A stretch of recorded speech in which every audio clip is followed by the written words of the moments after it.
Hey, I'm Jerry. I'd like to give a little demo of the Retevis mobile GMRS radio, their model RA87. This is a newer radio coming out just recently in the fall of 2023, and it is a high power radio at 40 watts as advertised. On testing, it's a little over 40 watts, at about 43-ish, 44 depending on the frequency, and down on the FRS side, low power, at a little under 5 watts, somewhere between 4 and 5 watts on frequencies.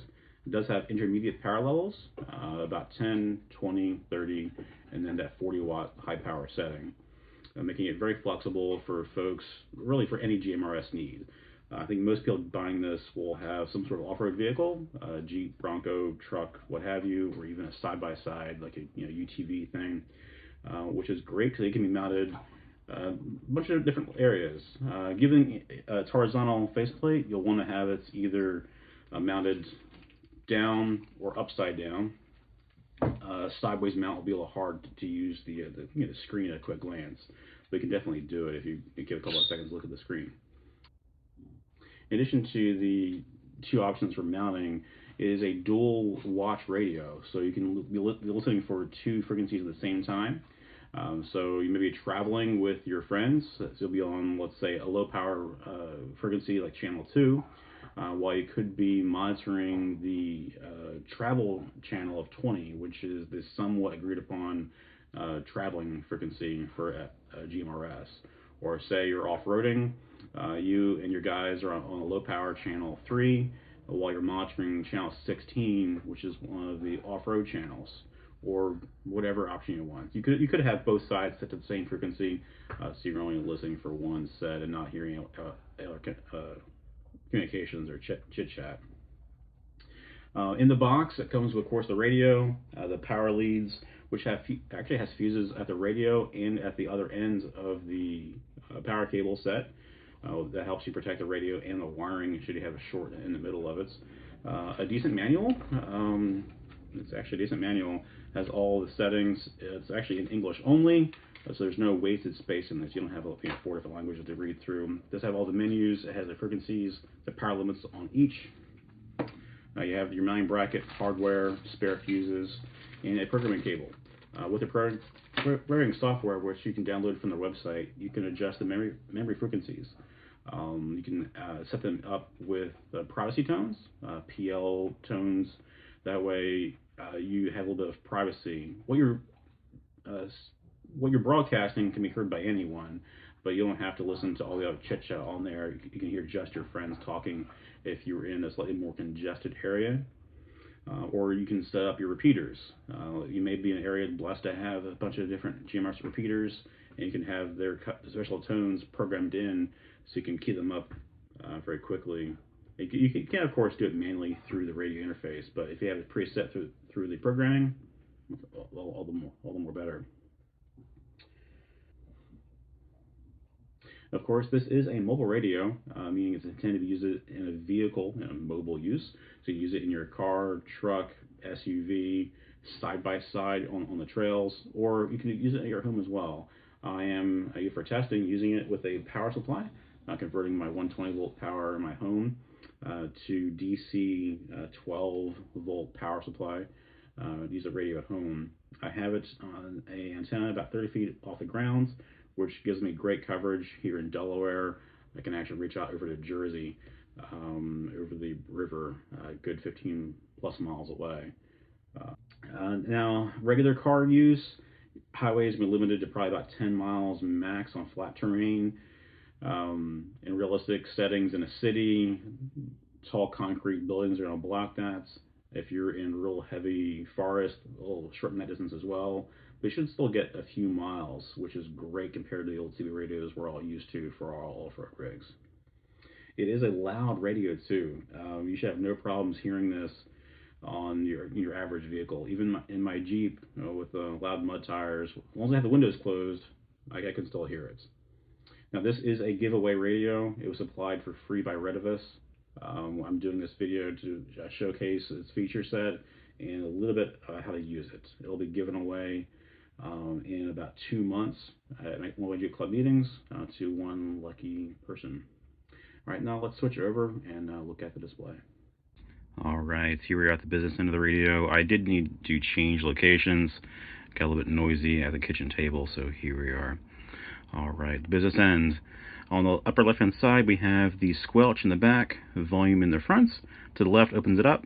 To the left tightens it down, brings a little bit of noise out of the way. Below that you have your microphone, the cable, which is detachable. On the far side we have our main control dial, change through the channels and menu settings. Below that is the power button.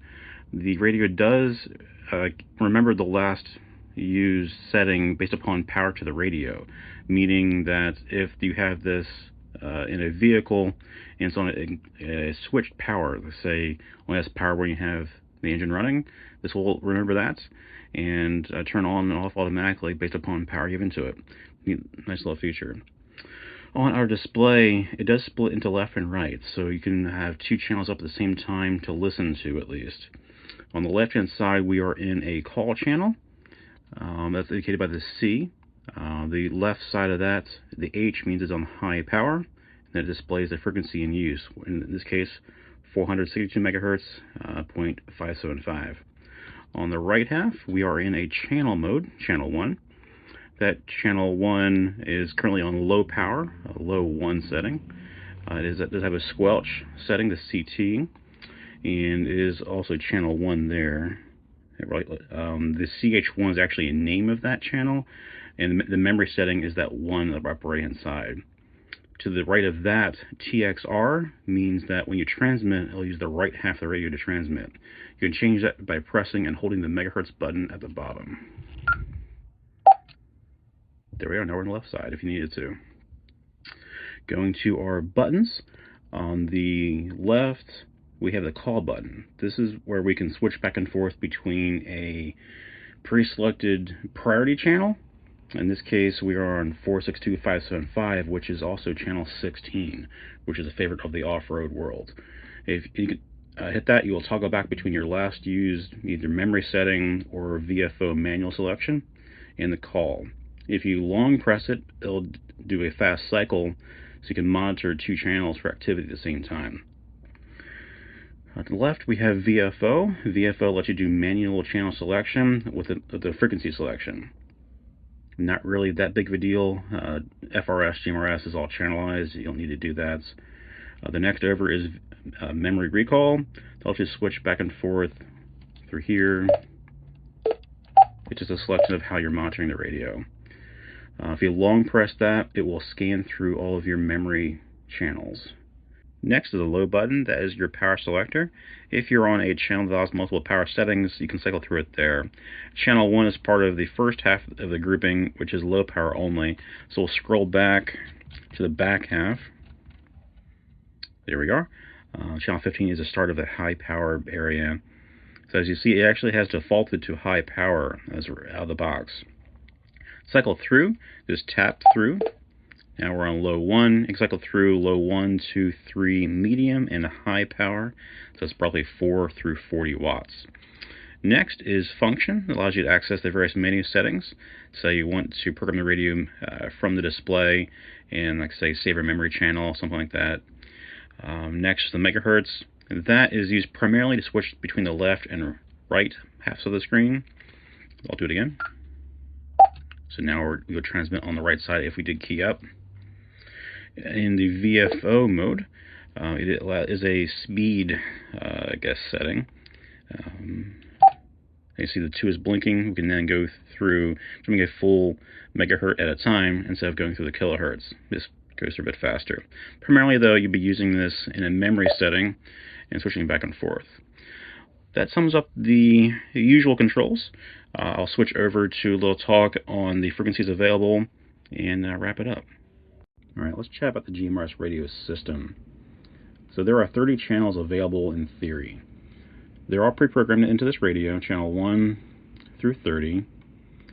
Of those, they're not all actually there.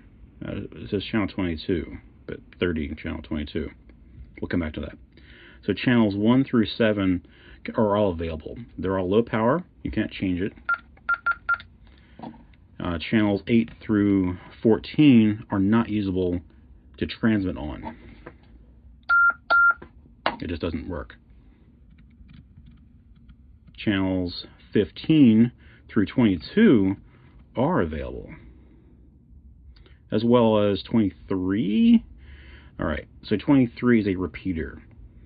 This will transmit on 23 and listen on 15. This is for a repeater. So repeater, think of it as someone else's radio in a good location.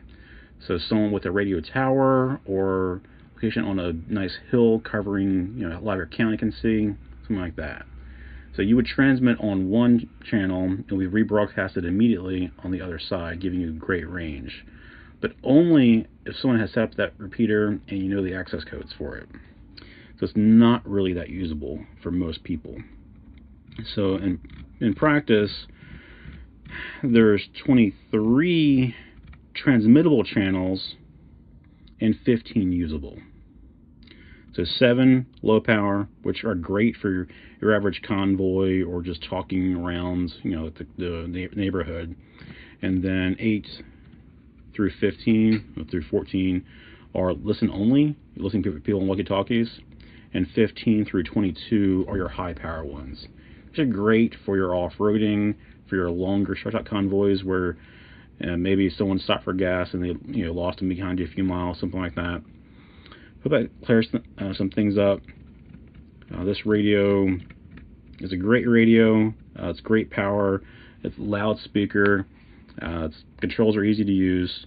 So it's going to make someone in our Jeep Club very happy. Again, thank you to Retevis for supplying this radio. It'll be donated to one of our club members in January. And this is Jerry Horn, GMRS call sign WRTT436, signing off.